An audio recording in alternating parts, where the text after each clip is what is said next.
హల్లెలూయా హల్లెలూయా. సరే, పాటలు చాలు, వాక్యంలోకి వెళ్దాం. యేసు ధ్యానిస్తున్నాం. యేసు వార్త, మత్తయి సువార్త ఎన్నో అధ్యాయము 20 అధ్యాయం మొదట్లోకి వచ్చినాం. 19 అధ్యాయాలు అయిపోయినాయి, 20 అధ్యాయంలోకి వచ్చినాం. చివరిసారిగా జరిగిన కుటుంబ ప్రార్థనలో దేని గురించి తెలుసుకున్నారు? మత్తయి సువార్తలో చివరిసారిగా జరిగిన కుటుంబ ప్రార్థనలో మీరు దేని గురించి తెలుసుకున్నారు? సరే, చివరిసారిగా జరిగిన కుటుంబ ప్రార్థనలో మీరు దేని గురించి తెలుసుకున్నారంటే, మొదటివారు చివరివారు ఎప్పుడు అవుతారు, చివరి వారం మొదటివారు ఎప్పుడు అవుతారు అని మీరు తెలుసుకున్నారు. అంతేనా? మీరు తెలుసుకున్నది మొదటి వారు లాస్ట్కి ఎప్పుడు వెళ్ళిపోతారు, ఫస్ట్ ఉండేవారు లాస్ట్కి ఎప్పుడు వెళ్ళిపోతారు, లాస్ట్లో ఉండేవాళ్ళు ఫస్ట్కి ఎప్పుడు వస్తారు అనే అంశం గురించి మీరు తెలుసుకున్నారు. ఏ కారణాల చేత కొందరు లాస్ట్కి వెళ్ళిపోయినారు, ఏ కారణాల చేత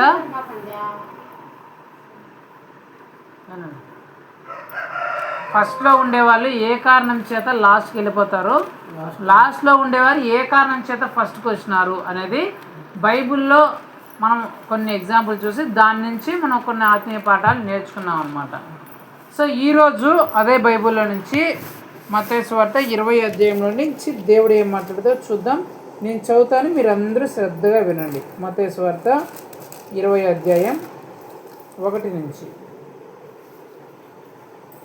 ఎలాగనగా పరలోక రాజ్యము ఒక ఇంటి యజమానిని పోలి ఉన్నది. అతడు తన ద్రాక్ష తోటలో పనివారిని కూలికి పెట్టుకున్నట్టుకు ప్రొద్దున బయలుదేరి దినమునకు 1 దేనారము చొప్పున పనివారితో వడబడి తన ద్రాక్ష తోటలోనికి వారిని పంపెను. తరువాత అతడు దాదాపు 9 గంటలకు వెళ్ళి సంత వీధిలో ఊరక నిల్చున్న మరికొందరిని చూచి, మీరును నా ద్రాక్ష తోటలోనికి వెళ్ళిడి, ఏమి న్యాయమో అది మీకిత్తునని వారితో చెప్పగా వారు వెళ్ళిరి. దాదాపు 12 గంటలకును 3 గంటలకును అతడు మరలా వెళ్ళి అలాగే చేసెను. తిరిగి దాదాపు 5 గంటలకు వెళ్ళి మరికొందరు నిలిచి ఉండగా చూచి, ఇక్కడ దినమంతయు మీరెందుకు ఊరకనే నిలిచి ఉన్నారని వారిని అడుగుగా, వారు ఎవడునూ మమ్మల్ని కూలికి పెట్టుకొనలేదన్నది. అందుకు అతడు, మీరు నా ద్రాక్ష తోటలోనికి వెళ్ళడనను. సాయంకాలం అయినప్పుడు ఆ ద్రాక్ష తోట యజమానుడు తన గృహ నిర్వాహకుని చూచి పనివారిని పిలిచి, చివరి వచ్చిన వారు మొదలుకొని మొదటి వచ్చిన వారి వరకు వారికి కూలి ఇమ్మని చెప్పెను. దాదాపు 5 గంటలకు కూలికి కుదిరిన వారు వచ్చి ఒక్కొక్క దేనారం చొప్పున తీసుకునేది. మొదటి వారు వచ్చి తమకు ఎక్కువ దొరికిననుకున్నారు, కానీ వారికి ఒక్కొక్క దేనారం చొప్పునే దొరికను. వారు అది తీసుకొని, చివరి వచ్చిన వీరు 1 గంట మాత్రమే పనిచేసినను పగలంతయు కష్టపడి ఎండబాధ సహించిన మాతో వారిని సమానముగా చేసితివే అని ఆ ఇంటి యజమాని మీద సనుగుకొనిరి. అందుకతడు వారిలో ఒకరిని చూచి, స్నేహితుడా, నేను నీకు అన్యాయం చేయలేదే, నీవు నా యొద్ద 1 దేనారంకు వడబడలేదా? నీ సొమ్ము నీవు తీసుకొని పొమ్ము, నీకిచ్చినట్టే కడపట వచ్చిన వారికిచ్చుటకును నాకు ఇష్టమై ఉన్నది. నాకు ఇష్టము వచ్చినట్టు నా సొంత సొమ్ముతో చేయుట న్యాయము కాదా? నేను మంచివాడునైనందున నీకు కడుపు మంటగా ఉన్నదా అని చెప్పెను. ఈ ప్రకారమే కడపటి వారు మొదటి వారగుదురు, మొదటి వారు కడపటి వారగుదురు. హల్లెలూయా. దేవుడి వాక్య భాగం ద్వారా మనందరితో మాట్లాడను గాక. ఆమేన్.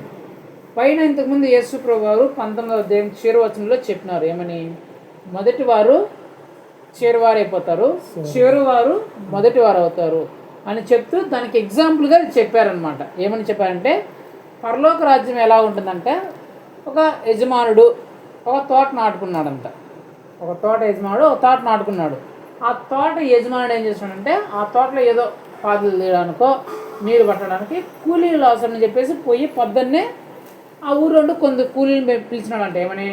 మీరు సాయంత్రం వరకు నా తోటలో పని చేద్దారండి, రోజుకు 500 లెక్కన మీకు కూలి ఇస్తాను అని చెప్పి పొద్దున్నే ఒక 6 గంటలకు పిలిచినాడంట. వాళ్ళు ఒప్పుకున్నారంట, సరే మేము 5 గంటలకు వచ్చి పని చేస్తాము, సాయంత్రము పొద్దున్నే 9 గంటల నుంచి పొద్దున్నే 6 గంటల నుంచి సాయంత్రం 5 గంటల వరకు 500 మీరు ఇస్తే పని చేస్తామని చెప్పారంటే, ఇస్తామని చెప్తే వచ్చినారు వాళ్ళు.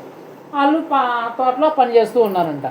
తర్వాత ఈ యజమానుడు, ఆ తోట యజమానుడు ఓనరు ఏం చేశారంటే, మళ్ళీ ఏదో పని మీద వెళ్ళంట వేరే దగ్గర ఉండే ఒక ఊర్లోకి వెళ్తే అక్కడ కొందరు 9 గంటల సమయంలో ఊరికే ఖాళీగా నిల్చున్నారంట.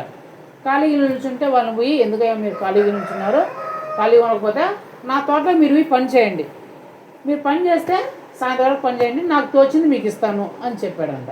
సరే వీళ్ళు కూడా నిల్చున్న వాళ్ళు కూడా పోయి పనికి పోయినారు. తర్వాత 3 గంటలకు 4 గంటలకు మధ్యాహ్నము 2 గంటలకు 3 గంటలకు కూడా ఆ యజమానుడు మళ్ళీ అట్లా పోతా అంటే, ఆ తోట వంట అక్కడ పోతా అంటే కొంతమంది కనిపించి, మీరు ఎందుకు ఎక్కడ ఖాళీగా ఉండరు, మీరు కూడా నా తోటలో పోండి, మీకు తోచినంత నాకు తోచినంత మీకు ఇస్తాను పని చేసినందుకు అని చెప్పి పంపిస్తారంట. వాళ్ళు కూడా తోటలో పనిపోతారంట.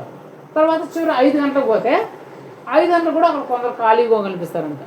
వాళ్ళ దగ్గర పోయి, ఏమేమి మీరు ఖాళీగా ఉండరు, పొద్దు నుంచి ఖాళీగా ఉండకపోతే తోటలో పని ఏదైనా పని చేస్తుందా అంటే వాళ్ళు చెప్పిన మాట, మాకు ఎవరు మమ్మల్ని పనికి పెట్టుకోలేదు, మమ్మల్ని ఎవరు పోలికి పిలవలేదు, మేము ఏం చేసేది అంటే ఆ యజమాని అంటే, సరే మిమ్మల్ని ఎవరు పని పిలవలేదు కదా, నా తోటలో మీరు పని చేయండి, మీకు తోచినంత నాకు తోచినంత మీకు నేను ఇస్తాను అని చెప్పి పంపించాడంట. 6 గంటలకు పని అయిపోయింది. ఎన్ని గంటలకు అయిపోయింది? 6 గంటల పైన అయిపోయింది. ఫస్ట్ వచ్చిన వాళ్ళు ఎన్ని గంటలకు వచ్చినారు? 9 గంటలకు వచ్చినారు. 6 గంటలకు వచ్చినారు. ఫస్ట్ వచ్చినారు పొద్దున్న 6 గంటలకు వచ్చినారు. సెకండ్ 9 గంటలకు ఏమెక్కడ పోయింది? సెకండ్ వచ్చిన వాళ్ళు 9 గంటలకు వచ్చినారు. థర్డ్ వచ్చిన వాళ్ళు మధ్యాహ్నం 1 గంటకు లేదా 3 గంటలకు వచ్చినారు. వాళ్ళు లాస్ట్లో వచ్చిన వాళ్ళు 5 గంటలకు వచ్చినారు. 6 గంటలకు పని అయిపోయింది. ఇప్పుడు కూలీ డబ్బులు వేయాలి కదా.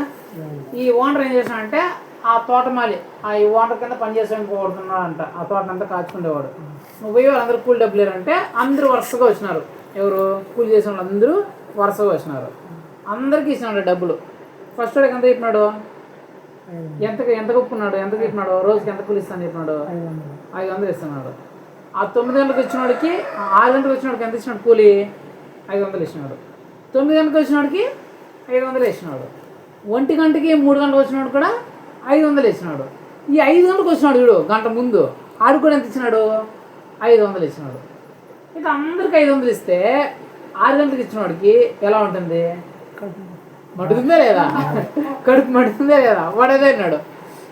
వాడు చదువుకున్నాడు, కొనుక్కున్నాడు. ఏం రా నీకు ఎందుకు ఏమంటే, ఏమయ్యా పొద్దున్న 6 గంటలకు వచ్చినాయి. పొద్దున్న నుంచి 6 గంటలకు వచ్చి గంటకు సచ్చి ఇంత కష్టపడి పని చేస్తే నాకు 500 ఇచ్చినావు. వీడు 5 గంటలకు వచ్చినాడు. 5 గంటలకు వచ్చి గంట పని చేసినాడు, వీడికి 500 ఇచ్చినాడు. ఇది ఏమన్నా న్యాయమా అని యజమాని అడిగా అంట. ఆ ఓనర్ని అడిగితే ఓనర్ ఏం చెప్పినాడు? ఏమయ్యా పొద్దున్నే నీకు ఎంత ఇస్తా అని చెప్పినావు కూలీ అన్నాడు. 500 అన్నాడు. నీకు ఎంత ఇచ్చినా అన్నాడు. 500 ఇచ్చినాను అన్నాడు. నువ్వు 500కి ఒప్పుకున్నావు కదా, మాట చెప్పండి నీకు 500 ఇచ్చినావు, నీకేం నష్టం చేసినావు నేను అన్నాడు. నీకేమైనా తక్కువ ఇచ్చినా? లేదు అన్నాడు. నువ్వు ఎంత ఒప్పుకున్నావు? 500కి ఒప్పుకున్నావు, నీకు 500 ఇచ్చినా. వాళ్ళు వచ్చినారు, అది నా ఇష్టం వాళ్ళకి ఎంత ఎవరు అనేది నువ్వు అడగడానికి. నువ్వు ఎంత ఒప్పుకున్నావో అంత నీకు ఇవ్వకపోయింటే నువ్వు నన్ను అడగాల. నువ్వు ఎంత ఒప్పుకున్నావు అది నీకు ఇచ్చినాను కదా, వాళ్ళకి ఎంత ఇస్తే నీకేమి? నేను మంచివాడి వాళ్ళకి ఇచ్చినందుకు నీకు కడుపు మంటగా ఉందా? నేను వాళ్ళకి డబ్బులు ఇచ్చిన 500 వాళ్ళ ఖర్చులు కానీ కుటుంబ ఖర్చులు కానీ ఇచ్చినందుకు నీకు కడుపు మంటగా ఉందా అని వాళ్ళు అక్కడ అందరూ పంపించేశారంట. అంటే ఫస్ట్లో వచ్చినోడికి ఎంత దొరికింది, లాస్ట్లో వచ్చినోడికి ఎంత దొరికింది చెప్తూ యేసు ప్రభు అట్లాగా మొదటి వచ్చిన వాళ్ళు చివరికి వెళ్ళిపోతారు, చివరి వచ్చిన వాళ్ళు మొదటికి వస్తారు. కాబట్టి మీరు ఎంత పని చేస్తున్నారు, ఏం పని చేస్తాను కాదు, ప్రతిఫలం ఇచ్చేది ఎవరు? నేను అని చెప్పి దేవుడు చెప్తాను అనమాట. సో ఈ సందర్భంలో నుంచి ఈరోజు దేవుడు మనందరితో ఏం మాట్లాడాలనుకుంటున్నాడంటే, పరలోక రాజ్యంలో మనకు వచ్చే బహుమానం ఎలా ఉంటుంది ఏంటి? పరలోక రాజ్యంలో మనకు దేవుడిచ్చే బహుమానము ఎలా ఉంటుంది అంటే, స్వర్గంలోకి వెళ్ళే వాళ్ళ సంగతి వెళ్ళని సంగతి కాదని చెప్తాను. స్వర్గంలోకి వెళితే ఆ స్వర్గంలో మనకు దొరికే బహుమానం ఎలా ఉంటుంది, సరేనా? అది ఈరోజు వాక్యం యొక్క అంశం. ఏమి వస్తుంది అనేది కాదు, పరలోక రాజ్యంలో దేవుడు మనకి ఏం బహుమానం ఇస్తాడనే కాదు, ఎలా వస్తుంది, ఎలా ఉంటుంది, ఎలా వస్తుంది అనేది అంశము. ఇప్పుడు అక్కడ డబ్బులు 500 ఇచ్చినాడు, 500 ఇచ్చినాడని కాదు, డబ్బులు ఎంత ఇచ్చినాడని కాదు, ఎలా ఇచ్చినాడు వాళ్ళకి అనేది. 9 గంటలకు ఇచ్చినాడికి 500 ఇచ్చినాడు, 5 గంటలకు వచ్చినాడు కూడా 500 ఇచ్చినాడు. ఎలా ఇచ్చినాడు అనేది అంశము, ఏమి ఇచ్చినాడు అనేది కాదు, సరేనా? ఏమి ఇచ్చినాడు ఇంకెప్పుడైనా సందర్భం చూద్దాం. ఈరోజు వాక్యం అంశం ఏంటంటే, స్వర్గంలోనికి మనం వెళితే దేవుడు మనకు ఇచ్చే బహుమానం ఎలా ఉంటుంది? అర్థమైందా? అది స్వర్గంలోకి వెళితే దేవుడు మనకు ఇచ్చే బహుమానం ఎలా ఉంటుంది, అది దేని మీద ఆధారపడుతుంది తెలుస్తుందా? మీకు తెలుసా? భూమి మీద మనం ఏం చేస్తామో దాన్ని బట్టే పరలోక రాజ్యంలో మనకి ఇచ్చే బహుమానం ఉంటుందన్నమాట, ఆధారపడి ఉంటుంది. సరే, దాన్ని చెప్పే ముందు సరే దీని నుంచే పరలోక రాజ్యంలో మన బహుమానము ఎలాగుంటుంది అనేది నేను చెప్తాను. సరేనా? దేవుడు ఆ తోటను దేంతో పోల్చినాడు? దేంతో? స్వర్గంతో పోల్చినాడు. ఆ స్వర్గంలోకి వెళ్ళే వాళ్ళకి దేవుడు, ఆ స్వర్గంలోకి వెళ్ళిన తర్వాత వెళ్ళిన వారికి దేవుడు ఇచ్చే బహుమానం ఎలా ఉంటుంది, దేన్ని బేస్ చేసుకొని బహుమానం ఇస్తాడు అనేది మనం తెలుసుకోవాలి. ఇప్పుడు 9 గంటలకు వచ్చినాడు ఒక అతను, 12 గంటలకు ఒక అతను వచ్చినాడు, 6 గంటలకు పొద్దున్న 6 గంటలకు ఒక అతను వచ్చినాడు, 9 గంటలకు ఒకడు వచ్చినాడు, మధ్యాహ్నం 1 గంటకు కొందరు వచ్చినారు, 3 గంటలకు కొందరు వచ్చినారు, 5 గంటలకు కొందరు వచ్చినారు. కానీ అందరికీ 500 ఇచ్చినాడు. మరి దేన్ని బేస్ చేసుకొని ఇచ్చినాడు 500? అతను అడిగినాడు కదా, కడుపు మండి అడిగినాడు కదా, నేను 6 గంటలకు వచ్చినాను, నాకేమో 500 ఇచ్చినావు, వాడు 5 గంటలకు వస్తే వాడు కూడా 500 ఎట్లా ఇస్తావు అని అడిగినాడు కదా. అసలు దేన్ని బేస్ చేసుకుని అతను 500 ఇచ్చినాడు అనేది మనం తెలుసుకోవాలి. అలాగే పరలోక రాజ్యంలో కూడా ఉంటుంది. ఆ యజమానుడు దేన్ని బేస్ చేసుకుని 500 ఇచ్చినాడు, వాడికి ఎందుకు 500 ఇచ్చినాడు, వీడు కూడా ఎందుకు 500 ఇచ్చినాడు, ఎందుకు వాడు 500 ఇచ్చి వీడు తక్కువ ఎందుకు ఇవ్వలేదు, వీడికి 100 రూపాయలు ఇచ్చిండొచ్చు కదా, లేదంటే 50 రూపాయలు ఇచ్చిండొచ్చు కదా, నువ్వు గంట ఎదురు పని చేసిందని 50 రూపాయలు ఇచ్చిండొచ్చు కదా, ఆ 3 గంటలు పని చేసిన 100 రూపాయలు ఇచ్చిండొచ్చు కదా, ఆ మధ్యాహ్నం వచ్చినోడికి 200 ఇచ్చిండొచ్చు కదా, ఆ 9 గంటలకు ఇచ్చినోడికి 350 ఇచ్చిండొచ్చు కదా. అట్లా ఇవ్వకుండా అందరికీ ఎందుకు 500 ఇచ్చినాడు అనేది మనం తెలుసుకోవాలి. అప్పుడే పరలోక రాజ్యంలో కూడా మనకు ప్రతిఫలం ఎలా ఉంటుందని అర్థమవుతుంది.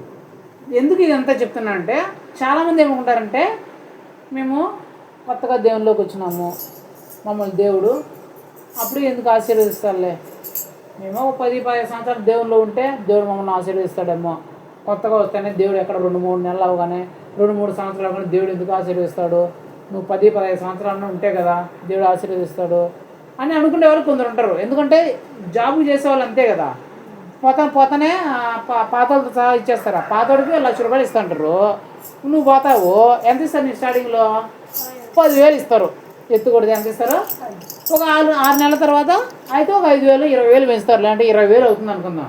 అంతే తప్ప వాడు 10 సంవత్సరాలు చేసేవాడికి ఎంత వస్తుంటుంది, ఇప్పుడు 1,00,000 రూపాయలు ఇస్తుంటుంది, వాడితో సమానంగా నీకు ఇస్తారా? కదా, వాడు 10 సంవత్సరాలు చేస్తాడు కాబట్టి వాడు ఎక్స్పీరియన్స్ బట్టి వాడు 1,00,000 రూపాయలు ఇస్తాడు. నువ్వు మొన్న జాయిన్ అయినావు, నీకు ఎంత ఇస్తారు, 10,000 20,000 ఇస్తారండి, వాడితో సమానంగా ఎవరు. అలాగే దేవుళ్ళలోకి వచ్చిన వాళ్ళు కూడా అనుకుంటారు కదా, ఏమని, మేము ఏదో 2-3 సంవత్సరాలు అయింది, మమ్మల్ని దేవుడు అప్పుడే ఎందుకు అంత గొప్పగా ఆశీర్వదిస్తారు, వాళ్ళంటే ఇప్పుడు 10-15 సంవత్సరాల నుంచి ఉన్నారు, వాళ్ళని ఎక్కువ ఆశీర్వదిస్తాడు అనుకునే వాళ్ళు ఉంటారు. మరి దేవుడి దృష్టిలో అలాగే ఉంటుంది ఆశీర్వాదము. భూమి మీద అయినా సరే పరలోకంలో అయినా సరే, నువ్వు దేవుళ్ళలోకి వచ్చిన దాన్ని బట్టి, ఎన్ని సంవత్సరాలు నువ్వు దేవుల్లో ఉండేదాన్ని బట్టి నీ ఆశీర్వాదం ఉంటుందా, లేకపోతే నీ ఆశీర్వాదం లెక్క దేవుడు దేన్ని బేస్ చేసుకుని ఇస్తాడని తెలుసుకోవాలి. అది తెలుసుకుంటేనే నీ ఆశీర్వాదము దేని మీద ఆధారపడి ఉంటుంది, నువ్వు ఎప్పుడు ఎక్కువ ఆశీర్వదించబడతావు, తక్కువ ఆశీర్వదించబడతావు అని నీకు తెలుస్తుంది. ఎందుకు చెప్తున్నా అంటే ఈ మాట, కొందరు యేసుక్రీస్తులోనికి వచ్చి 10-15 సంవత్సరాలు ఉంటుంది, కానీ ఏం ఆశీర్వదించబడి ఉండరు, ఏదో అంతంత మాత్రమే ఉంటుంది వాళ్ళ జీవిత పరిస్థితి.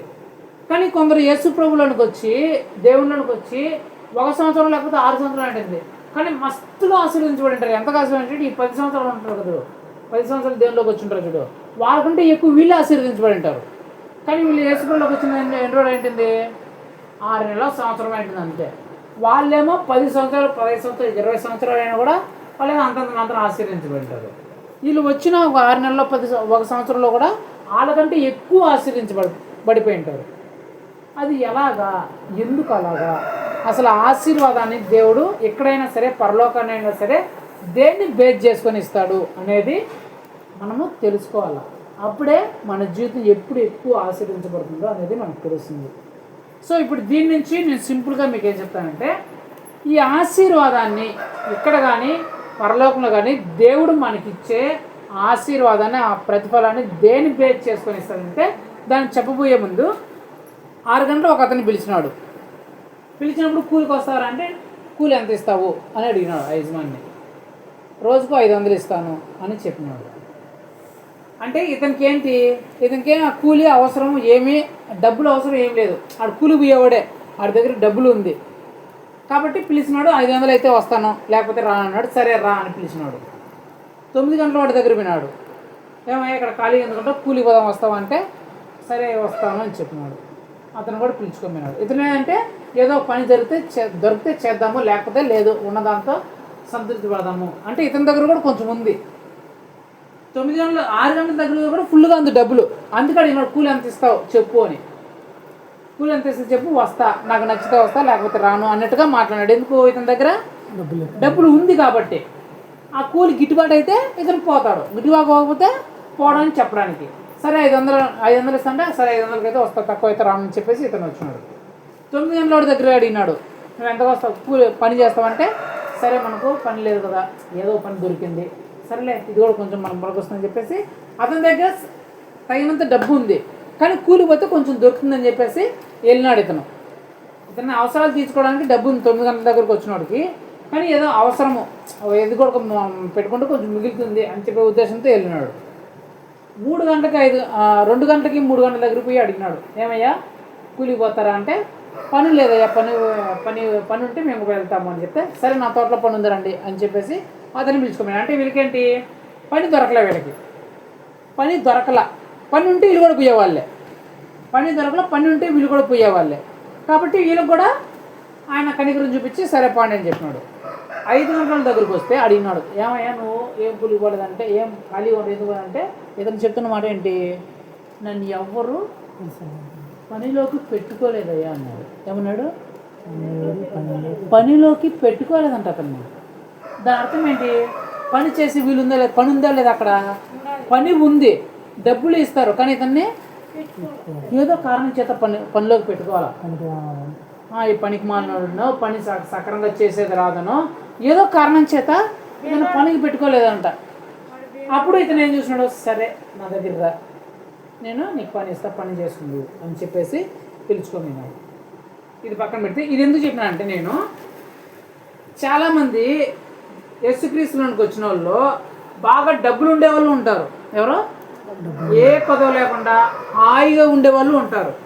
వాళ్ళు కూడా యేసుక్రీస్తుల తోటలోకి వస్తారు. అంటే ఆ ద్రాక్ష తోటలోకి వస్తారు, ఆ పరలోక రాజ్యంలోకి వస్తారు. బాగా డబ్బులుండు ఏ కొదువు లేని వాళ్ళు కూడా వస్తారు. రెండే వ్యక్తులు ఎవరు? వాళ్ళకి అన్నీ ఉంటాయి, అవసరాలు తీరేంత ఉంటాయి, కానీ పోతే కొంచెం ఎక్స్ట్రా వస్తుంది అనేవాళ్ళు ఉంటారు. వీళ్ళకి మొదటి వాళ్ళకి ఉన్నదానికంటే ఎక్కువ ఉంది, మించి ఉంది, వీళ్ళకి దేనికి కొదలేదు, వీళ్ళు కూర్చొని తినే రకం అనమాట. రెండో వేళ ఏంటి, సరిపోయేంత ఉంది, పోతే కొంచెం ఎక్స్ట్రా వస్తుందనే ఉద్దేశంతో ఉండేవాళ్ళు. వీళ్ళు కూడా యేసుక్రీస్తులోనికి వస్తారు. వాళ్ళకి కావాల్సిన అవసరం అంతా తీర్చుకునేంత ఉంటుంది, ఏదో ఇంకొంచెం పోతే ఇంకొంచెం మనకు బెనిఫిట్ ఏమో దేనిలోకి పోతే అని వచ్చేవాళ్ళు ఉంటారు. మూడో రకం ఎవరు? చాలీ చాలని బతుకోవాలి. ఎవరు? చాలీ చాలని బతుకోళ్ళు. వాళ్ళు ఏంటి, దేవుని దగ్గర పోతే కొంచెం మనకు కూడా ఏదైనా మంచి జరుగుతుంది, మేలు జరుగుతుందని వచ్చేవాళ్ళు. ఎవరు? చాలీ చాలని బతుకోవాలి. లాస్ట్ వాళ్ళు అంటే ఎవరంటే అసలు ఏం లేని వాళ్ళు, ఎవరు పట్టించుకునే వాళ్ళు. సమాజం కానీ వ్యక్తులు కానీ ఎవరు వాళ్ళు పట్టించుకోరు అనమాట. వాళ్ళు పేదోళ్ళనో లేకపోతే తక్కువ కులస్తులనో, వాళ్ళు ఏమి లేదనో, డబ్బులు లేని వాళ్ళనో, లేదా వాళ్ళకి గౌరవం లేదనో, పలుకుబడి లేదనో, అధికారం లేదనో, వాళ్ళ వెనకాల సపోర్ట్ ఏది లేదనో అని వీళ్ళని వదిలేసి ఉంటారనమాట, విడిచిపెట్టేసి ఉంటారనమాట. ఎవరు పట్టించుకోరనమాట ఇలాంటి వాళ్ళు కూడా దేవుని పొలంలోనికి రావడానికి దేవుడు యాక్సెప్ట్ చేస్తాడు. ఎన్ని రకాల దేవుడు యాక్సెప్ట్ చేసినాడు? బాగా డబ్బులు ఉండి ఏ కొదువు లేని వాళ్ళని కూడా తన దగ్గర తీసుకున్నాడు. అంత బాగా అన్ని అవసరాలు తీరే ఉండే వాళ్ళని కూడా దేవుడు తన దగ్గర తీసుకున్నాడు. అంతంత మాత్రం ఉండే వాళ్ళని కూడా తీసుకున్నాడు. అసలు ఏమీ లేని కూడా యేసు ప్రభు తన దగ్గరికి తీసుకున్నాడు. అంటే దేవుని దగ్గరికి ఏ భేదం ఉండదన్నమాట. ఆయన దగ్గర రావడానికి నువ్వు బాగా డబ్బులు ఉండేవాడివా, లేకపోతే నీ అవసరాలు తీరేంత ఉండేవాడివా, లేకపోతే అంతంత మాత్రం జరిగేవాడివా, లేకపోతే నువ్వు పేదోడివా అనేది ఆయనకు తేడా లేదా నువ్వు పెద్ద కులస్తులో పుట్టినావా, లేకపోతే నువ్వు మధ్యలో ఉండే కులస్తులో పుట్టినావా, లేకపోతే నువ్వు కింద కులస్తులో పుట్టినావా, నువ్వు ఏ కులంలో పుట్టినావు దేవుడికి తేడాలా. యేసు ప్రభు దగ్గరికి వచ్చే వారి దగ్గరికి, యేసు ప్రభుకి ఎవరైతే వస్తుంటారో వాళ్ళు ఎలాంటి వ్యక్తులను దేవుడు చూడు.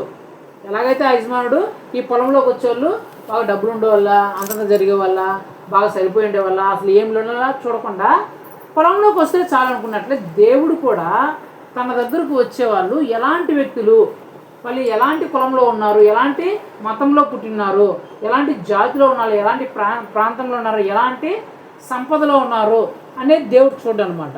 తన దగ్గరికి ఎవరు వచ్చినా సరే పిలుచుకుంటాడు. ఇది దేవుడి దగ్గర ఉండేది. కానీ చాలా వేరే వేరే దాంట్లో చూడండి, వేరే దేవుళ్ళు నమ్ముకున్న వాళ్ళు కానీ, వేరే మతాలను అనుసరించే వాళ్ళు కానీ కొందరు రానివారు అనమాట వాళ్ళ దగ్గరికి.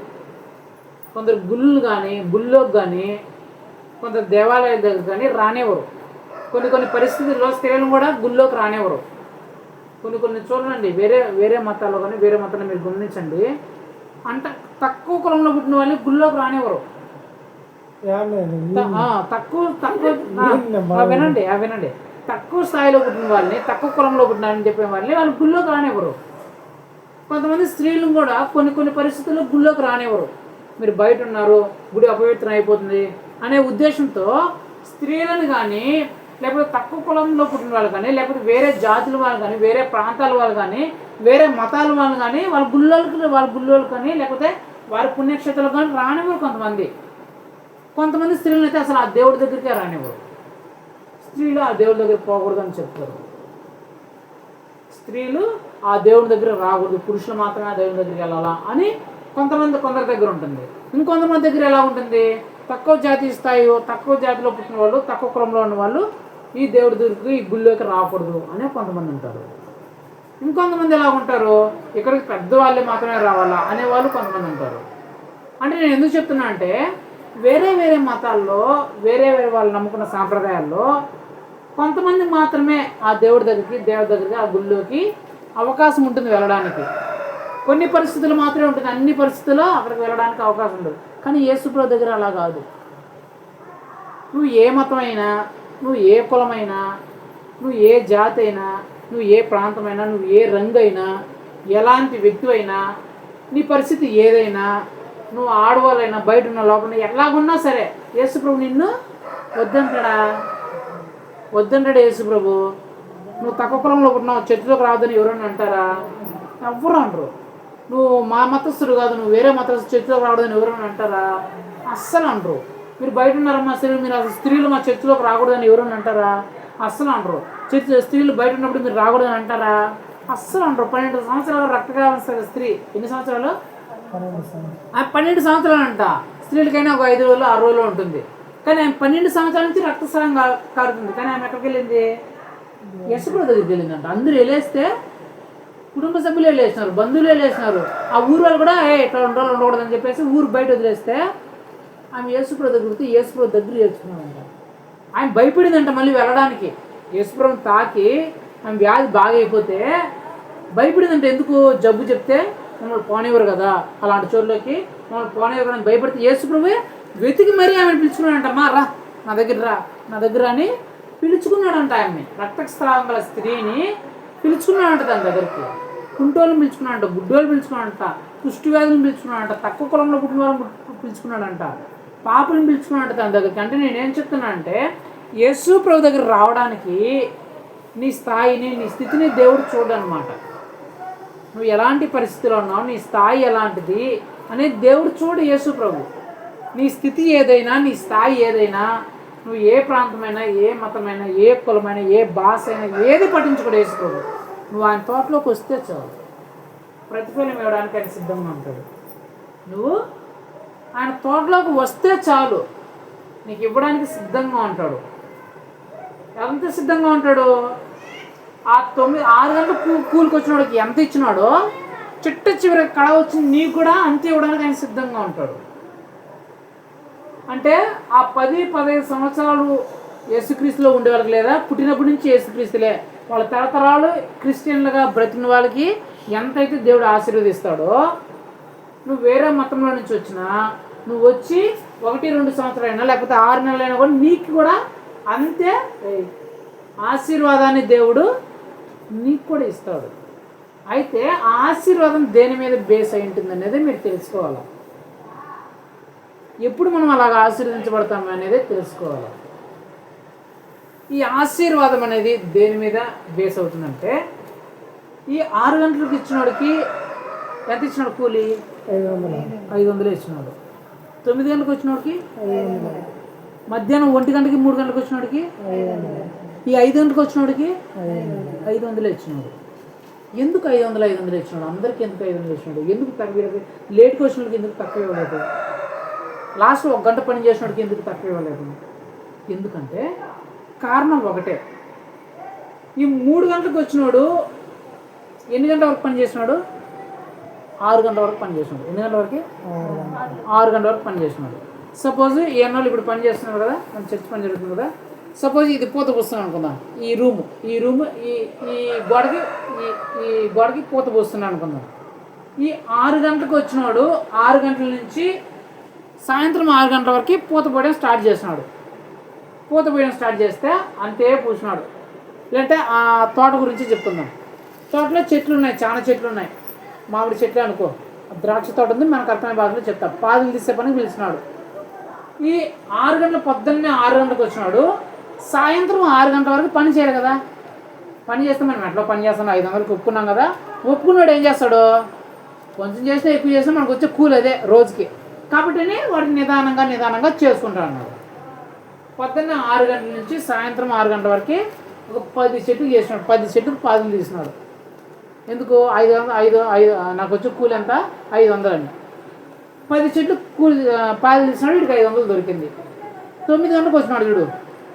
9 గంటలకు వచ్చినాడు కూడా 9 గంటల నుంచి 6 గంటల వరకు పని చేసినాడు. వీడు కూడా మరలా నేను బాగా పని చేస్తే నాకు మరలా నన్ను పిలుస్తాడేమో ఎప్పుడన్నా పని ఉంటుందని చెప్పి ఇతను ఏం చేసినాడు? ఇతను కూడా 9 గంటల నుంచి 6 గంటల వరకు 10 చెట్లు తీసేసినాడు పాదులు. తర్వాత 1 గంటకు 2 గంటలకు వచ్చినాడు చూడు. వీడి పరిస్థితి ఏంటంటే వీళ్ళు కూడా అంతే. మళ్ళీ ఇలాంటి పని దొరుకుతుందో దొరకదో, ఇప్పుడు నేను ఇంకా బాగా పని చేస్తే, ఎక్కువ పని చేస్తే నన్ను మళ్ళీ కూలి పిలుస్తాడు ఏదైనా పని ఉంటే అని చెప్పేసి ఈ 6 గంటల మధ్యాహ్నం 1 గంటకి 2 గంటలకు వచ్చినాడు కూడా 6 గంటల వరకు ఎన్ని చెట్లు చేసినాడు? 10 చెట్లు తీసినాడు. ఈ చివరి వచ్చినాడు చూడు గంట. ఈ గంటోడి పరిస్థితి ఏంది? నేను కానీ ఇక్కడ బాగా పని చేయకపోతే మళ్ళీ రేపు పిలుస్తాడు. ఇప్పుడు కానీ బాగా పని చేసానికి ఈ గంట అతను నా పనితనం చూసి రేపు నుంచి నన్ను బాగా కూలి పిలుస్తాడు. ఎట్లా నన్ను ఎవడు బయట పెట్టుకోవట్లే. ఇప్పుడు నాకు అవకాశం వచ్చింది. ఈ అవకాశం కానీ నేను మిస్ చేసుకుంటే మళ్ళీ ఇలాంటి అవకాశం వస్తుందో రాదో, ఎవడో నన్ను కూలి పెట్టుకోడు, పని పిలుస్తాడో పెట్టుకోడో. కాబట్టి ఈ అవకాశాన్ని మిస్ చేసుకోకూడదు అని 5 గంటల నుంచి 6 గంటలకు 10 చెట్లు తీసేసినంట కాదు. ఆడేమో ఈ కూలికి ఆశపడి 500 ఆశపడి 10 చెట్లు తీసుకున్నాడు. ఈ 9 గంటలకు వచ్చినాడేమో మళ్ళీ మనల్ని పిలుస్తారేమో బాగా చేస్తానని చెప్పేసి వాడు 10 చెట్లు తీసినాడు. ఈ మధ్యాహ్నం వచ్చిన వాళ్ళు మళ్ళీ పని దొరుకుతుంది మనకి ఏం దగ్గర చేస్తానని చెప్పేసి పిలిచినాడు. కానీ చివరి వచ్చినాడు నాకు పని మళ్ళీ దొరుకుతుందో దొరకదో, ఎవడోడని ఇస్తాడో ఎవడో. ఇక్కడ బాగా పని చేస్తే ఆయన చూస్తే బాగా పని చేసినాడు, వీడు 1 గంటలో వచ్చినా సరే బాగా పని చేసినాడని చెప్పేసి బాగా పని చేసినప్పుడు నాకు మళ్ళీ రేపు నుంచి నన్నే కూలికి పిలుస్తాడేమో, పని పిలుస్తాడేమో చెప్పేసి ఆ శ్రద్ధతో ఇతను చేసినాడంట. అంటే 6 గంటలకు వచ్చి పని చేసినాడు, అంతే పని చేసినాడు. ఇతను 9 గంటలకు వచ్చినాడు, అంతే పని చేసినాడు. 1-2 గంటలకు వచ్చినాడు, అంతే పని చేసినాడు. ఈ చివరి 5 గంటలకు వచ్చినాడు కూడా అంతే పని చేసినాడు. అంటే పని చేయడంలో వాళ్ళు తగ్గించలా. అర్థమైందా? కూలి దేన్ని బేస్ చేసుకుని ఇచ్చినాడంటే వాడు ఎన్ని గంటలకు వచ్చినాడని దేన్ని బేస్ చేసుకుని ఇవ్వాలా. ఆ యజమానుడు వాళ్ళు ఎన్ని గంటలకు వచ్చినారు దాన్ని బేస్ చేసుకుని కూలి ఇవ్వాలా. వాళ్ళు పని ఎలా చేసినారు, ఎంత శ్రద్ధ కలిగి పని చేసినారు దాన్ని బేస్ చేసుకొని ఇచ్చినాడు. అర్థమైందా? యజమానుడు ఎలాగ ఇచ్చినాడంటే కూలి నువ్వు ఎన్ని గంటలకు వచ్చినావు అనే దాన్ని బేస్ చేసుకొని ఇవ్వరా కూలి. నువ్వు ఎంత శ్రద్ధగా పని చేసినావు. నువ్వు 6 గంటల నుంచి 6 గంటల అంటే 12 గంటల పని చేసినావా, 9 గంటల నుంచి 6 గంటల అంటే 9 గంటల పని చేసినావా, మధ్యాహ్నం నుంచి 6 గంటల అంటే 6 గంటల పని చేసినావా, 5 గంటల నుంచి 6 గంటల అంటే 1 గంట పని చేసినావు. ఇట్లా ఎన్ని గంటలు పని చేసినావు జోల్లా.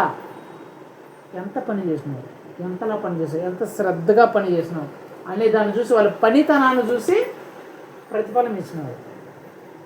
అదే చెప్తున్నాడికి, ఎరా నీకు కడుపు మంటగా ఉందా, నువ్వు 6 గంటల పొద్దున్న 6 గంటల నుంచి సాయంత్రం 10 చెట్లు తీసినావు, 5 గంటలకు ఒప్పుకున్నా నీకు 500 ఇచ్చేసినావు.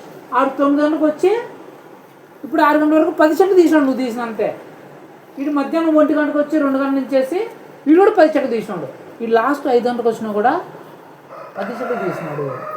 కాబట్టి నా ఇష్టం, నా కూలి ఇవ్వడము నా ఇష్టం, నా చేతిలో ఉంది. ఎలా ఇస్తాను నేను కూలి?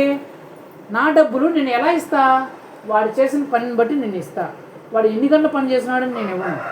వాడు ఎలాంటి పని చేసినాడు, ఎంతలా పని చేసినాడు, ఎంత కష్టపడి పని చేసినాడు అని నేను ఇస్తా.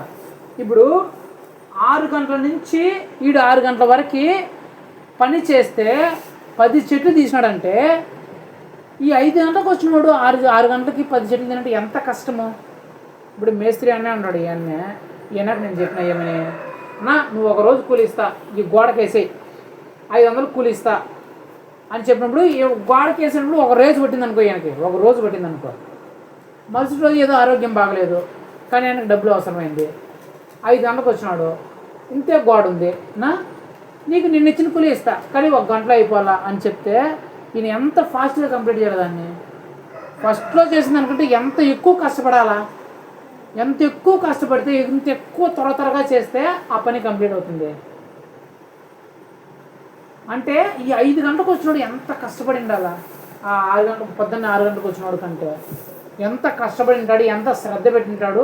అయ్యో పని నేను కూడా తొందరగా చేయాలని ఎంత శ్రద్ధ పెట్టింటాడు. ఆ శ్రద్ధను చూసి, ఆ పనితనాన్ని చూసి ఆ యజమానుడు ఆ కూలి ఇచ్చినాడు. ఇదంతా నేను చెప్పంటే ఈ భూమి మీద కానీ పరలోకంలో కానీ నీకు ప్రతిఫలము ఆశీర్వాదం ఎలాగొస్తుందంటే దేవుని విషయంలో నువ్వు ఎంత శ్రద్ధ పెడతావు దాన్ని బట్టి వస్తుంది. అర్థమైందా? దేవుని విషయంలో నువ్వు ఎంత శ్రద్ధ పెట్టావు అనే దాన్ని బట్టే ఈ భూమి మీద కానీ పరలోకంలో కానీ నీకు ప్రతిఫలం వచ్చేది. నువ్వు ఎన్ని సంవత్సరాల నుంచి దేవుని నమ్ముకున్నావు, ఎన్ని సంవత్సరాలు నువ్వు చర్చికి పోతాడు, ఎన్ని సంవత్సరాలు నువ్వు బాప్టిజం తీసుకొని, ఎన్ని సంవత్సరాలు నువ్వు పుట్టినప్పటి నుంచి క్రిస్టియనా, లేకపోతే నీ తాతల తరాల నుంచి క్రిస్టియనా, లేకపోతే నిండా మన దేవుని నమ్ముకున్నా, దీన్ని చూడు దేవుడిని ఎప్పుడు నమ్ముకున్నావు అని చూడు. దేవుడు నీకు ఆశీర్వాదం ఇచ్చేటప్పుడు దేవుళ్ళు నువ్వు ఎలా ఉన్నావు, ఎంతలా ఉన్నావు, దేవుని కోసం నువ్వు ఏం చేసినావు, ఎంత కష్టపడినావు, దేవుని ప్రకటించడానికి ఎంత కష్టపడినావు, దీన్ని చూస్తాడు దేవుడు. దేవునిలో నీ పనితనాన్ని చూస్తాడు తప్ప నువ్వు ఎన్ని సంవత్సరాలు దేవుని నమ్ముకున్నావు దేవుడు ఎప్పుడు చూడడు. దాన్ని బేస్ చేసుకొని నీకు ప్రతిఫలం ఉంటుంది. నీ ఆశీర్వాదము అందరికంటే ఎప్పుడు ఎక్కువ వెళ్ళిపోతుందంటే అందరికంటే నువ్వు దేవుని కోసం ఎక్కువ కష్టపడినప్పుడు, అందరికంటే ఎక్కువ నువ్వు స్వార్థ చెప్పినప్పుడు, అందరికంటే ఎక్కువ నువ్వు దేవునిలోకి ఎక్కువ మంది నువ్వు నడిపించినప్పుడు నీ ఆశీర్వాదం ఎప్పుడు తక్కువ ఉంటుందంటే నువ్వు ఎప్పుడు దేవుని కోసం తక్కువ పని చేసినప్పుడు, ఎప్పుడైతే తక్కువ స్వార్థ ప్రకటించావో, ఎప్పుడైతే తక్కువ మందిని దేవునిలోకి నడిపించావో అప్పుడే నీ ఆశీర్వాదం అంత మాత్రం ఉండదు. ఈ విషయంలో మనం ఎలా ఉండాలా అనేది మనకు తెలుసు. ఎక్కువైనా సరే పరలోక రాజ్యంలో అయినా కూడా అంతే. దేవుడు నువ్వు మళ్ళీ చెప్తాను, దేవుడు నువ్వు ఎన్ని సంవత్సరాల నుంచి దేవుని నమ్ముకున్నావు చూడు. దేవుని కోసం ఎంతలా నువ్వు పని చేస్తున్నావు, ఎంతగా కష్టపడుతున్నావు, ఇతరులకు ఎంతగా నువ్వు కష్టపడి స్వార్థ ప్రకటిస్తున్నావు, ఎంత ఆత్మను దేవునిలోకి నడిపించినావు అనేది దాన్ని దేవుడు చూస్తాడు. అది పనితనం అంటే. అంతే తప్ప నువ్వు ఎన్ని సంవత్సరాల్లో దేవుని నమ్ముకున్నావు అనే కాదు. ఇప్పుడు మనం పరీక్షించుకోవాలి దేవుని కోసం మనం ఎంత కష్టపడినాం. ఏం చేయమంటాడు దేవుడు? నీకోసం నా కోసం మోటార్లు మొయ్యి అంటాడా, నా కోసం రాళ్ళు ఎత్తు అంటాడా, ఏమంటాడు? అసలు దేవుని కోసం పని చేయడం అంటే ఏంటి? దేవుని పని ఏంటి, దాంట్లో శ్రద్ధ పెట్టాల్సింది ఏంటి? ఒకటి దేవుడు చెప్పిన పని ఏంటి,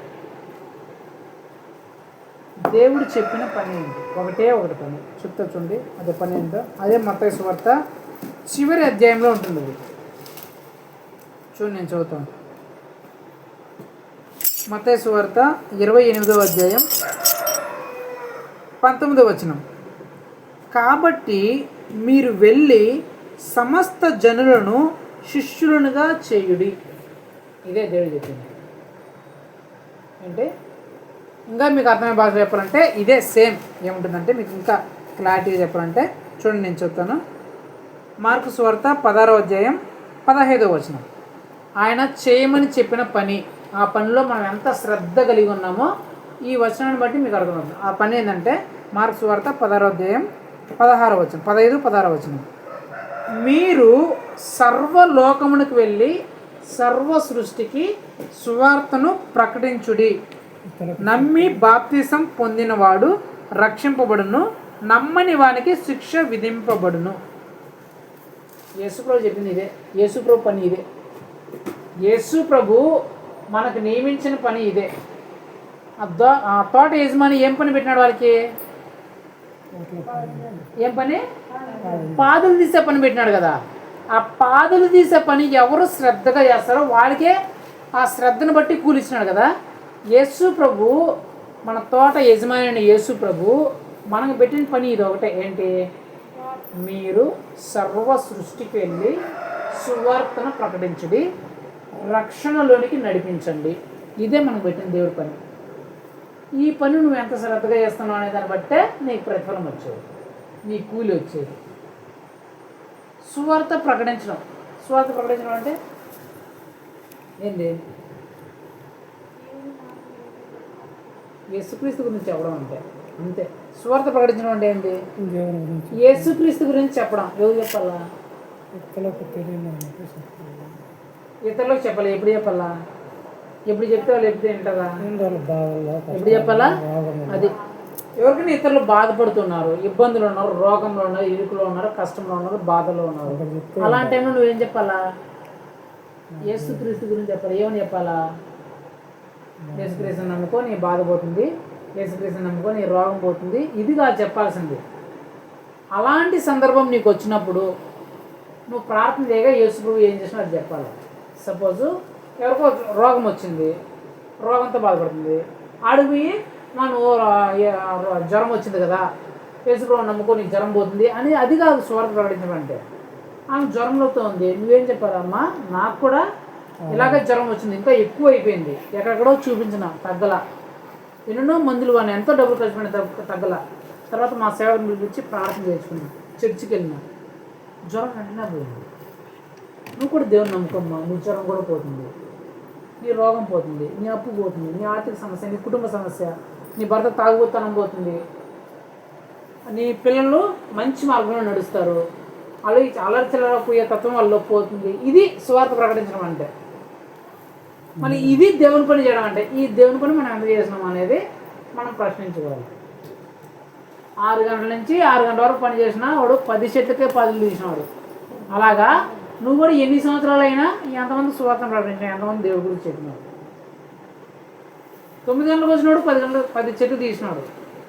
5 గంటలకు వచ్చినాడు కూడా, నిన్న మొన్న వచ్చినాడు కూడా నీకంటే ఎక్కువ మంది చెప్తున్నాడు. నువ్వు ఎక్కడున్నావు అనేది ఆలోచించుకోవాలి. మనకంటే నిన్న మొన్న దేవుని నమ్ముకున్న వాళ్ళు కూడా ఎక్కువ మంది చెప్పేస్తున్నారంట సువార్తని.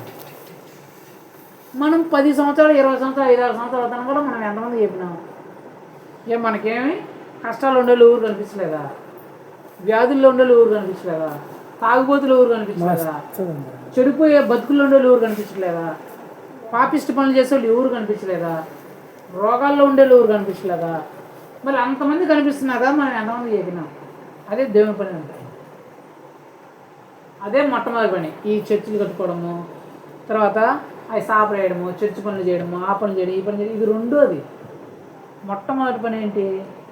అది. ఆ పని చేయకుండా నువ్వు ఈ పని చేసి ఎంత చేసినా ఏం లాభం లే. ఏదో కొంచెం ఆశ్చర్యస్తారు, బాగా చేసినాడు పని అవకాశం. కానీ మొట్టమొదటి ప్రియారిటీ ఏది? అదే. ఎందుకో చెప్తున్నా, యేసుప్రభు మాట అంటాడు ఏమని?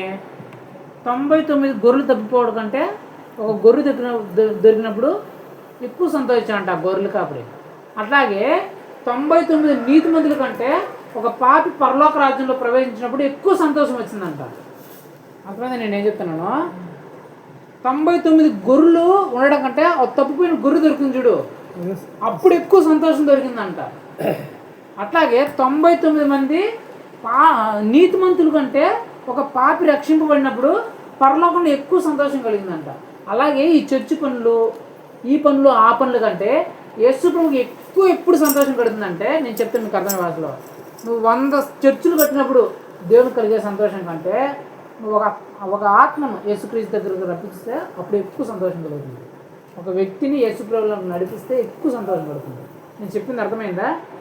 నువ్వు 100 సంవత్సరాలు 100 చర్చిని ఫ్రీగా కట్టించినప్పుడు యేసు ప్రభుకి కలిగే సంతోషం కంటే నువ్వు ఒక్క వ్యక్తిని యేసు ప్రభువులోకి నడిపించినప్పుడు ఎక్కువ సంతోషం కలుగుతుందంట. అంటే ప్రతిఫలం గురించి చెప్తాను మీకు అర్థమైన భాషలో. ఈయన్నే 100 చర్చిలు కట్టించినాడు అనుకుందాం, మేస్త్రి పని కాబట్టి. నేను సువార్థకం కాబట్టి ఒక ఆత్మను రక్షించాను అనుకున్నాను. ఈయన 100 సంవత్సరాలు 100 చర్చిలు కట్టించినాడు ఫ్రీగా, నేను ఒక ఆత్మను మాత్రం రక్షించిన.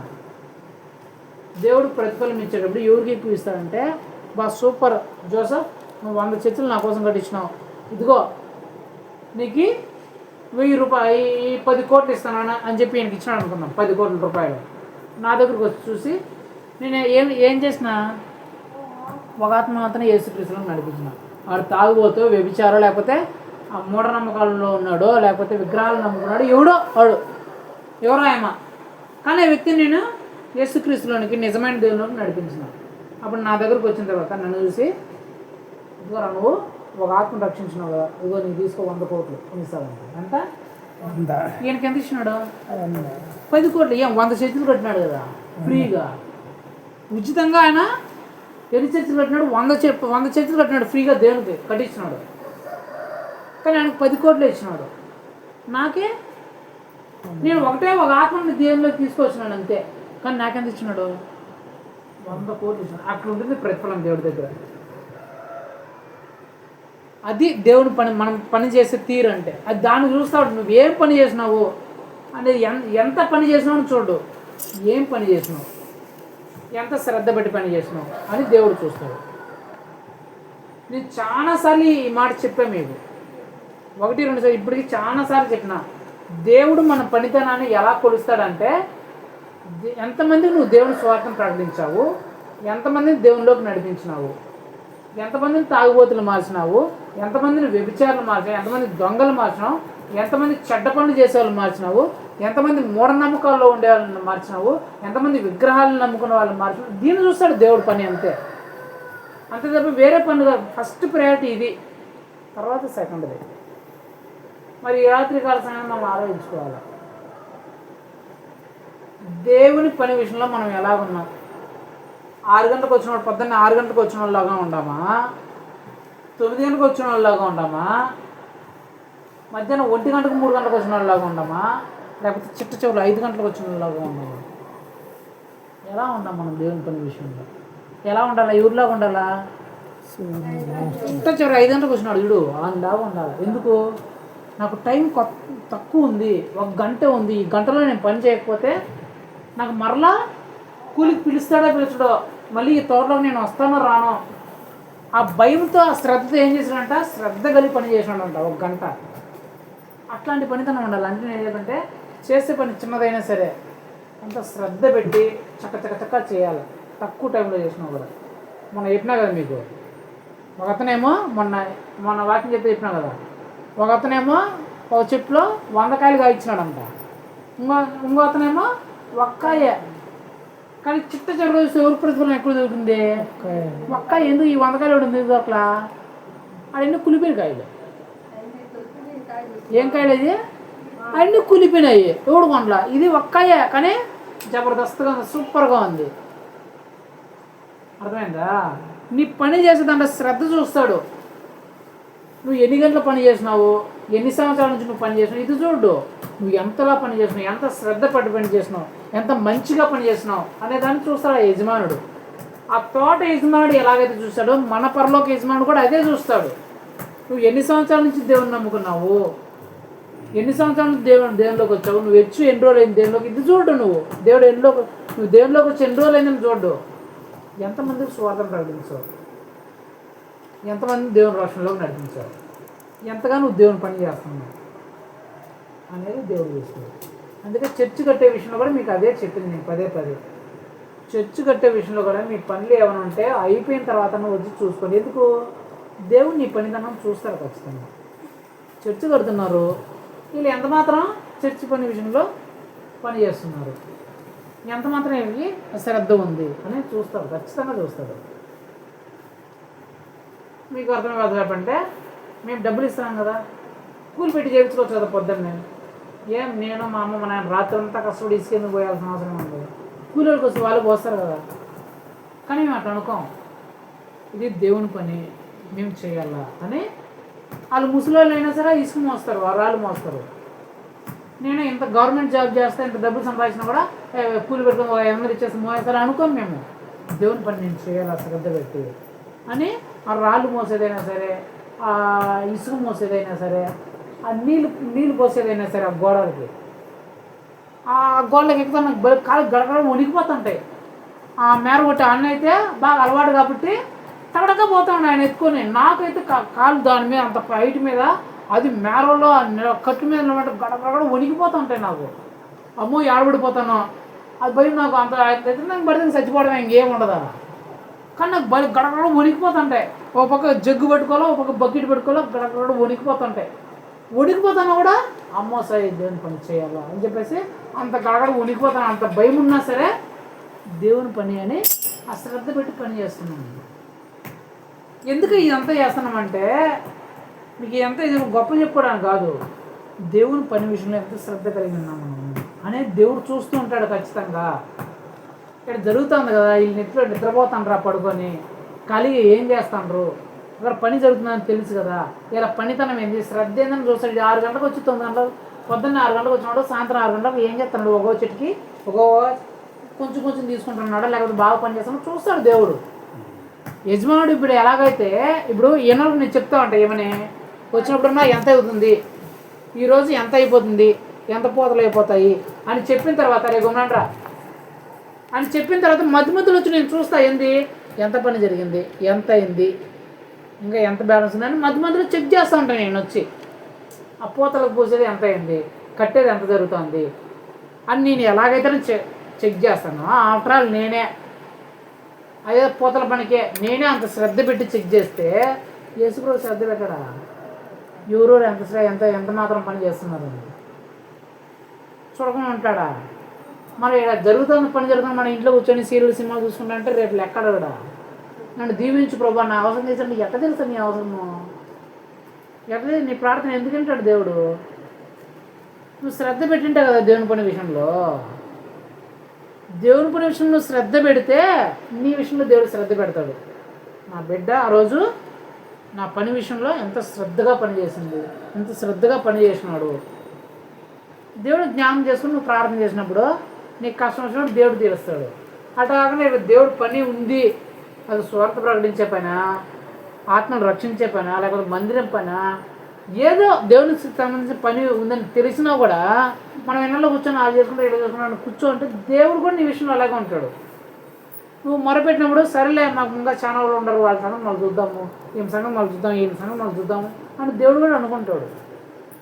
ఎందుకంటే నువ్వు శ్రద్ధ పెట్టే దాన్ని బట్టి దేవుడు నీ మీద శ్రద్ధ పెడతాడు. నీకు అప్పుడు కూడా చదివించింది కాబట్టి మన శ్రద్ధ ఎలాగుంది, మన పనితనం ఎలాగుంది దేవుని విషయంలో, దేవుని పని విషయంలో.